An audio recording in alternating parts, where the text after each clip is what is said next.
అతిపెద్ద షాపింగ్ ప్రపంచం సిఎంఆర్ మన కర్నూలులో ప్రముఖ సినీ తారలచే డిసెంబర్ 11న గొప్ప ప్రారంభం. Welcome to Suman TV. నేను మీ సుబ్రహ్మణ్యం. మన రాష్ట్ర రాజకీయాల్లో మీరు చూసినారంటే పవన్ కళ్యాణ్ గారు రీసెంట్గా చంద్రబాబు నాయుడు గారి పరిపాలన చాలా గొప్పగా ఉంది, రాబోయే 10 సంవత్సరాలు కూడా ఆయనే చీఫ్ మినిస్టర్గా ఉండాలని చెప్పేసి మనస్ఫూర్తిగా ఒక కామెంట్ చేసినాడు. తర్వాత దేశంలో కానీ ప్రపంచంలో కానీ ఎక్కడ హిందువులకి ఏ సమస్యలు వస్తున్నా సరే రాష్ట్ర రాజకీయాల నుండి దేశం నుండి మనుషులందరూ బాగుండాలని కోరుకునే రాజకీయ నాయకుల్లో పవన్ కళ్యాణ్ గారు ముందరుంటున్నారు. మరొక విషయం ఏంటి అంటే నాగబాబు గారు ఆంధ్ర పాలిటిక్స్లో మినిస్టర్గా ఎంటర్ అవుతున్నారు. సో వీటన్నిటిని బట్టి చూస్తుంటే మన పవన్ కళ్యాణ్ గారు ఒక కంట్రీ లెవెల్లో వెళ్ళి మన దేశంలో ఉన్న అందరికీ సేవ చేయాలనే ఏదైనా ఆలోచనలు ఉన్నాయా అనే డౌట్ రాకమానదు. సో వీటి గురించి తెలుసుకోవడానికి మాట్లాడడానికి మనతో పాటు Suman TV chief editor Keshav గారు ఉన్నారు. నమస్కారం సార్. సో ఇలాంటి పరిస్థితులన్నీ జరుగుతున్నాయి సార్. ఆయనంతా చాలా బ్రాడ్గా మాట్లాడుతున్నాడు. పాకిస్తాను, బంగ్లాదేశ్, హిందువులు, ప్రపంచం, తర్వాత చంద్రబాబు నాయుడు గారు 10 సంవత్సరాల పాటు ఉండాలా, ఇప్పుడు వాళ్ళ అన్నగారిని తీసుకొచ్చి మినిస్టర్గా పెట్టినాడు. ఈ అన్ని డాట్స్ కనెక్ట్ చేస్తే మీకు ఏమనిపిస్తుంది సార్? ఆయన అడుగులు ఎటుపక్క పడుతున్నట్టు మీకు అనిపిస్తుంది? వాస్తవానికి మనం ఎలక్షన్స్ ముందర కూడా ఒక అనాలిసిస్ ఇలానే చేసాం. పవన్ కళ్యాణ్ గారు ఎక్కడి నుంచి పోటీ చేసి అప్పటికి కాన్స్టిట్యున్సీ ఫైనల్ కాని సమయంలో మనం చెప్పింది ఏంటంటే పవన్ కళ్యాణ్ గారు పోటీ చేస్తే పిఠాపురం నుంచి పోటీ చేస్తారు, అలాగే కాకినాడ నుంచి కూడా పోటీ చేస్తారు. పిఠాపురం అసెంబ్లీ స్థానం నుంచి, కాకినాడ లోక్సభ స్థానం నుంచి రెండిట్లో పవన్ కళ్యాణ్ గారు బరిలో దిగేటువంటి అవకాశాలు ఉన్నాయి. ఫలితాలను బట్టి ఆయన పాత్ర డిసైడ్ అవుతుంది. అవసరమైతే కేంద్ర రాజకీయాల్లోకి ఆయన రాష్ట్ర ప్రతినిధిగా కేంద్ర రాజకీయాల్లోకి వెళ్ళి కేంద్ర మంత్రిగా రాష్ట్రానికి కావాల్సినటువంటి వాటిని చూసుకునేటువంటి ముఖ్య భూమిక ఆయన పోషించే అవకాశం ఉంటుంది అని అనుకున్నాం. అలా కాని పక్షంలో రాష్ట్రంలో ఉంటే ఇప్పుడు ఉన్నటువంటి క్యాబినెట్లో సేమ్ ఇప్పుడు ఏదైతే జరుగుతుందో అదే చెప్పాం.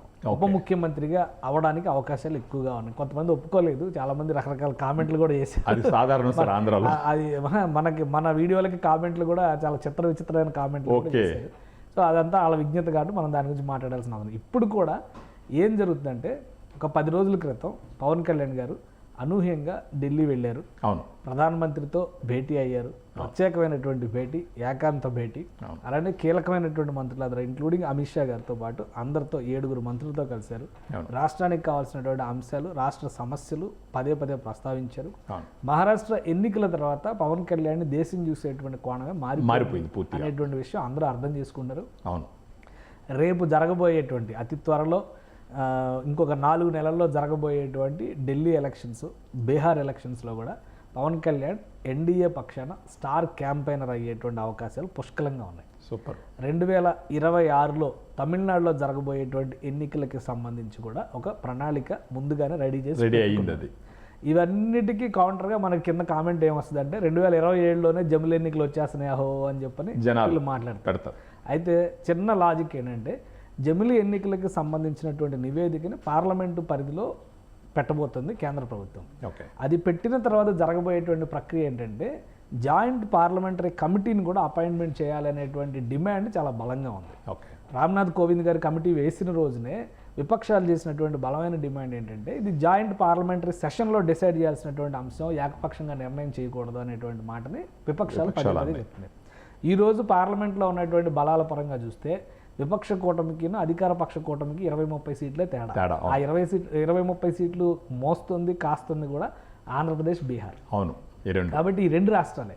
కాబట్టి అంత ఈజీగా జమిలి ఎన్నికలు వస్తాయని చెప్పని అనుకోవడానికి అవకాశం లేదు. కాకపోతే ఏంటంటే జమిలి ఎన్నికలకు సంబంధించినటువంటి ఒక రోడ్ మ్యాప్ అయితే కేంద్ర ప్రభుత్వం రెడీ చేసేటువంటి అవకాశం ఉంది. కాబట్టి దానికి నేషనల్ లెవెల్ చరిష్మా ఉన్నటువంటి లీడర్షిప్ అవసరం కేంద్రానికి ఖచ్చితంగా ఉంది. ఇప్పుడు రాష్ట్రంలో జరిగినటువంటి ఒక అనూహ్య పరిణామం ఏంటంటే రాష్ట్ర క్యాబినెట్లోకి నాగబాబు గారు ఎంటర్ కాబోతున్నారు అనేది అధికారికంగా చంద్రబాబు నాయుడు గారు ఒక లెటర్ హెడ్ మీద సంతకం పెట్టి మరీ రిలీజ్ చేశారు. కాబట్టి అది కాదనలేనిది, మార్చలేనిది, ఆయన వెనక్కి తీసుకోలేనిది, ఎట్టి పరిస్థితుల్లో నాగబాబు మంత్రి అవుతారనేది క్లియర్గా కనిపిస్తున్నటువంటి అంశం. నాగబాబు గారు మంత్రి అయితే ఆయనకున్న ప్రస్తుతం ఉన్నటువంటి ఏకైక ఆప్షన్ ఎమ్మెల్సీగా శాసన మండలి నుంచి రిప్రజెంట్ చేయడం. దానికి ఆల్రెడీ 5 స్థానాలు ఖాళీ ఉన్నాయి. ఏ స్థానం నుంచి అయినా కానీ ఆయన రిప్రజెంట్ చేసేటువంటి అవకాశం కల్పించవచ్చు. ఇంకొకటి, 2 అన్నదమ్ములు క్యాబినెట్లో ఉన్నారు అనేటువంటి చర్చ కూడా ఎక్కువ జరుగుతుంది. ఆల్రెడీ కొంతమంది తండ్రి కొడుకు, అన్న తమ్ముడు 2 క్యాబినెట్లో ఉన్నారు, 4 పదవులు వీళ్ళకి అనేటువంటి చర్చ కూడా నడుస్తుంది. సో ఒక వ్యూహం లేకుండా అయితే పవన్ కళ్యాణ్ కానీ ఎన్డీఏ కూటమి కానీ ఈ నిర్ణయం తీసుకుని ఉండదు. సో ఆ వ్యూహం ఏమై ఉండొచ్చు అనేటువంటి దానికి చిన్న ఆన్సర్ మనం ఆలోచిస్తే లాజికల్గా ఏంటంటే పవన్ కళ్యాణ్ గారు నేషనల్ పాలిటిక్స్ పైన దృష్టి పెట్టబోతున్నారా అనేటువంటి సంకేతాలు అయితే కనిపిస్తున్నాయి. అవును. మహారాష్ట్ర ఎలక్షన్స్ తర్వాత జరిగినటువంటి పరిణామాలు చూసినాక ఆయన పరిధి చాలా పెరిగింది. ఆయన మాటకి కానీ ఆయన తీసుకునేటువంటి నిర్ణయాలకు కానీ ఆయన చేసేటువంటి ప్రసంగాలకు కానీ దేశంలో ఆదరణ పెరిగింది. ఆయన స్పందనలు కూడా సార్ యాక్చువల్గా ఖచ్చితంగా అవి కూడా పెరిగినాయి. కాబట్టి బహుశా జాతీయ రాజకీయాల్లోకి పవన్ కళ్యాణ్ గారు ఎంటర్ అవుతారా, ఒకవేళ పవన్ కళ్యాణ్ గారు ఎంటర్ అయితే మళ్ళీ స్పేస్ ఎక్కడ అనేటువంటి చర్చ కూడా రావచ్చు. అవును. అలా అయితే ఇప్పుడు ఎలక్షన్స్ రావాల్సిన అవసరం లేదు. పవన్ కళ్యాణ్ గారు ఎమ్మెల్యే సీటుకి రాజీనామా చేస్తే పిఠాపురంలో బై ఎలక్షన్ వచ్చేటువంటి అవకాశం ఉంది. ఇప్పుడు జమిలీ ఎన్నికలకే ప్రిపేర్ అయినప్పుడు 6 నెలల్లో బై ఎలక్షన్స్ పెద్ద ఇబ్బంది పడాల్సినటువంటి అవసరం ఏం కాదు కదా. సో అది ఒక ఆప్షన్ ఉంది. అప్పుడు పవన్ కళ్యాణ్ గారు రాజ్యసభకు రిప్రజెంట్ చేయడానికి కూడా అవకాశం ఉంది. ఎందుకంటే 2025లో రాజ్యసభ సీట్లు కూడా కొన్ని ఖాళీ అవుతున్నాయి, 26లో ఖాళీ అవుతాయి. సో అందుకని వెంటనే అవుతుందా లేదా ఒక 6 నెలల నుంచి 1 year సంవత్సరం కాలం పాటు సమయం తీసుకుని జరుగుతుందా అనేది ఇప్పుడే చెప్పలేం. కానీ పవన్ కళ్యాణ్ గారు జాతీయ రాజకీయాలపైన దృష్టి పెట్టబోతున్నారు.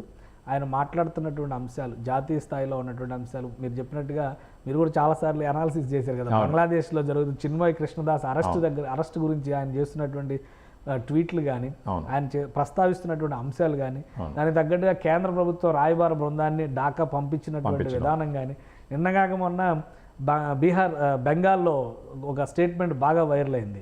బంగ్లాదేశ్ నుంచి బెంగాల్, బీహారు, ఒడిశా 3 రాష్ట్రాలను మేము ఆక్రమించుకోబోతున్నాం అని చెప్పి బంగ్లాదేశీ లీడర్స్ చేసినటువంటి ప్రసంగాలు బాగా వైరల్ అయినాయి. వీటిపైన మమతా బెనర్జీ కూడా కౌంటర్ ఇచ్చింది.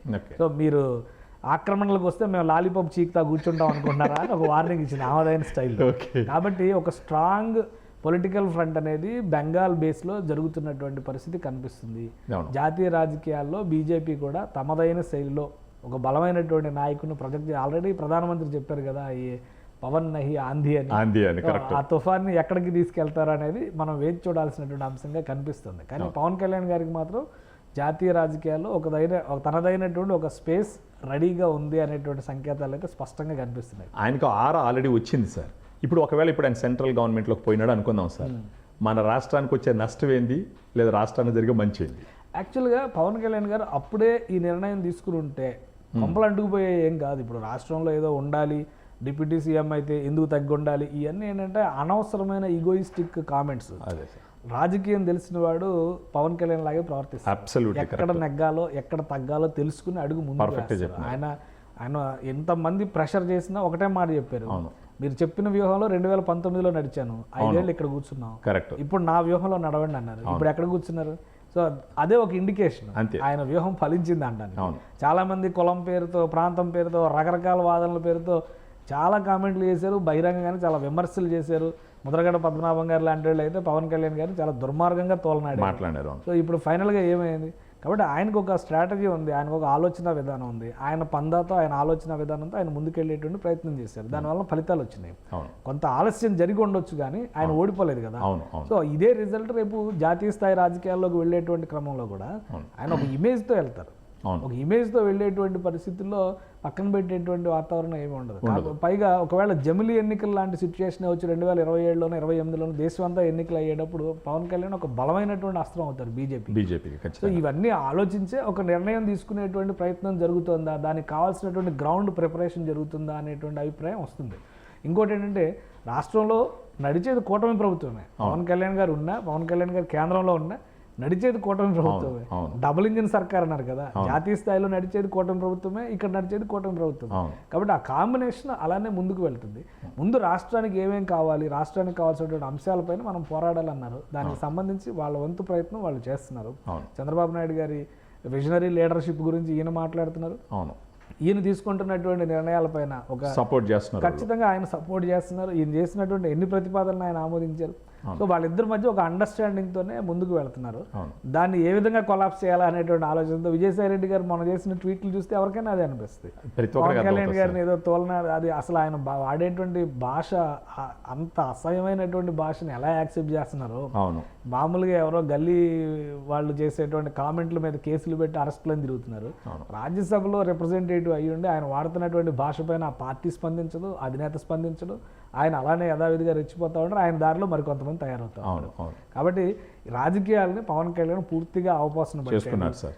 రాష్ట్రంలో రాజకీయం ఎలా నడపాలో ఆయన తెలుసు, రాష్ట్రానికి ఏం కావాలో ఎలా చేయాలో ఏ సమయంలో ఏం Clarity ఉంది తీసుకోవాలో ఆయనకి. చంద్రబాబు నాయుడు గారు పవన్ కళ్యాణ్ గారు సమన్వయంతో తీసుకునేటువంటి అవకాశం ఉంటుంది. అలానే రాష్ట్రంలో ఉన్నటువంటి నాయకత్వం నుంచి ఏమి ఆశించవచ్చు, ఎలాంటి ప్రయోజనాలతో ముందడుగు వేయాలనేటువంటి స్పష్టత కేంద్రంలో ఉన్న నాయకత్వం మీద కూడా ఖచ్చితంగా కనిపిస్తుంది. అవును. సో అందుకనే వ్యూహాత్మక రాజ్యసభ సభ్యుల ఎంపిక విషయంలో ఆ వ్యూహం కనిపించలా. అవును సో ఇది ఒక ప్రణాళిక ప్రకారమే వీళ్ళు ఒక అండర్స్టాండింగ్తోనే 3 పార్టీలు ముందుకెళ్తున్నాయి అనడానికి ఒక బలమైనటువంటి ఉదాహరణగా చూడాలి.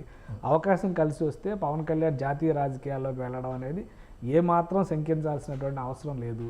నిజం చెప్పాలంటే గత 20 ఏళ్లుగా జాతీయ స్థాయిలో నాయకత్వాన్ని చూపించగలిగేటువంటి నాయకుడు తెలుగు నేల నుంచి ఎవరు కూడా ఆవిర్భవించలే. ఆ అవకాశం ఖచ్చితంగా పవన్ కళ్యాణ్ గారికి వస్తుంది. ఒక దశలో చంద్రబాబు నాయుడు గారు చక్రం తిప్పారు, అవును అక్కడ తన ప్రభావం చూపించగలిగారు, కానీ నేరుగా Direct గా ఆయన play రాజకీయాల్లోకి వెళ్ళినటువంటి పరిస్థితి లేదు. పివి నరసింహారావు గారు కూడా సమయం కలిసి వచ్చి ఆయన ప్రధానమంత్రి అయ్యారు, కానీ అవును. ఆ తర్వాత కూడా ఎవరు మాట్లాడారు, జైపాల్ రెడ్డి గారు వీళ్ళు కనబడిన అక్కడక్కడ మెరుపుల్లా మెరిసినా కానీ అది క్షణికమైనటువంటి మెరుపులే.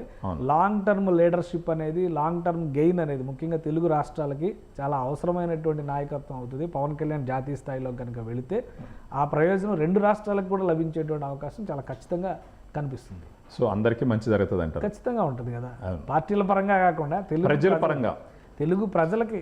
ఇప్పుడు మన స్థాయి, ఇప్పుడు రాష్ట్రంలో ఉన్నటువంటి సమస్యలు ఒక ఆంధ్రప్రదేశ్కి పరిమితమేగా, ఒక తెలంగాణకు పరిమితమేగా. అవును. విభజన వలన 2 రాష్ట్రాలకి ఎంతో కొంత నష్టం జరిగింది. 2 రాష్ట్రాలకి కావాల్సినటువంటి కోరికలు కేంద్రం నుంచి పూర్తి స్థాయిలో అందలేదనేటువంటి ఆవేదన ఉంది. అవును. సో మన నాయకుడు ఒకరు జాతీయ స్థాయికి ఎదిగితే అవును. ఆ గ్యాప్ ఫిల్ చేయడానికి అవకాశం ఉంటుంది కదా. ఖచ్చితంగా సో అటువంటి నాయకత్వం పవన్ కళ్యాణ్ దేశానికి అందించేటువంటి అవకాశం ఉండొచ్చు. పవన్ కళ్యాణ్ ఇప్పటికీ రాజకీయ నాయకుడిగా అంగీకరించిన వాళ్ళు చాలా మంది ఉన్నారు.